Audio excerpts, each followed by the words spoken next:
Hello दोस्तों, आज का केस है बिल्कुल अलग क्योंकि हम लोग पहले गायनी के एब्डोमेन के केसेस लेके आते हैं, ये लेकिन है थायराइड का।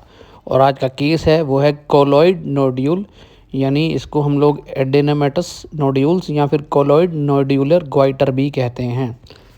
केस के बारे में आपको अच्छी तरह से समझाऊंगा, लेकिन आपको थोड़ा सा पहले बता दूं कि ये क्या होता है। ये बिनाइन होता है, नॉन कैंसरस होता है, और जो थायराइड के जो अंदर सेल्स होते हैं, टिश्यू होती है, उनकी एनलार्जमेंट हो जाती है।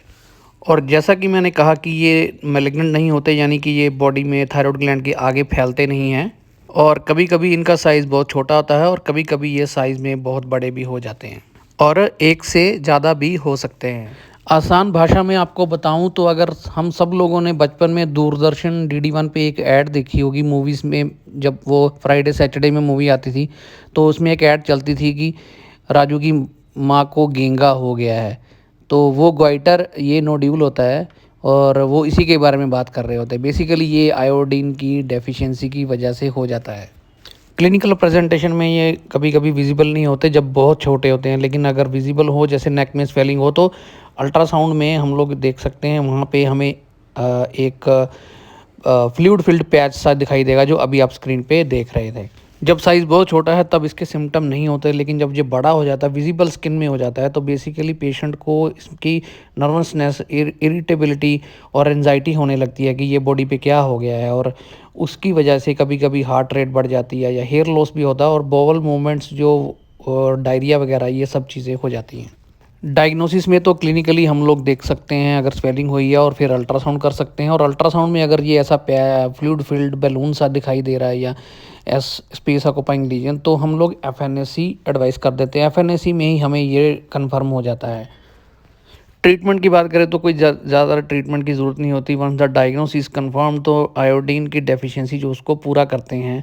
लेकिन अगर ये बहुत बड़ा हो गया, किसी लोब को इन्वॉल्व कर रहा है एक साइड में, तो कर दे उसका हम लोग हेमीथायरॉयडेक्टोमी करते हैं। अगर दोनों लोब बहुत ज़्यादा इन्वॉल्व हो गई हैं तो फिर थायरॉयडेक्टोमी कर देते हैं। अब बात करते हैं अल्ट्रासाउंड की फाइंडिंग में। मेरे सामने हम लोग अल्ट्रासाउंड देख रहे हैं, ये है राइट लोब में एक SOL दिखाई दे रहा है। ये फिलहाल एक अलग केस हो सकता है, लेकिन जो हम लोग आपको इस केस में दिखा रहे हैं, कोलॉइड नोड्यूल जिसको कहते हैं, ये लेफ्ट लोब में एक बड़ा सा SOL आ रहा है ब्लैक कलर का। ये फ्लूइड फिल्ड पाउच सा है, और ये टिपिकल इसकी यही विद इंटरनल इकोस टिपिकल यही इमेज होती है नोड्यूल गोइटर की। आप इसको डॉपलर भी डाल सकते हैं। डॉपलर में जो रेड रेड ये ब्लू ये कलर फ्लो आ रहा है, ये थायराइड ग्लैंड की वेस्कुलरिटी दिखाई दे रहा है। थायराइड के अल्ट्रासाउंड में कहाँ carotid, common carotid artery, jugular vein होती है, वो भी आपको दिखा देता हूँ। तो राइट लोब आप देख सकते हैं, वहाँ पे कैसवाल है। ये जो ब्लू कलर का दिखाई दे रहा है, ये है कॉमन कैरोटिड आर्टरी, और उसके साथ जो दिखाई दे रहा था वो थी जुगुलर वेन। सेम अगर लेफ्ट लोब की बात करें तो यहाँ पे भी कॉमन कैरोटिड आर्टरी और जुगुलर वेन जो है वो दिखाई दे रही है। तो कैसा लगा आपको हमारा आज का केस? ऐसे और भी केसेस देखने के लिए हमारे चैनल को सब्सक्राइब कीजिए।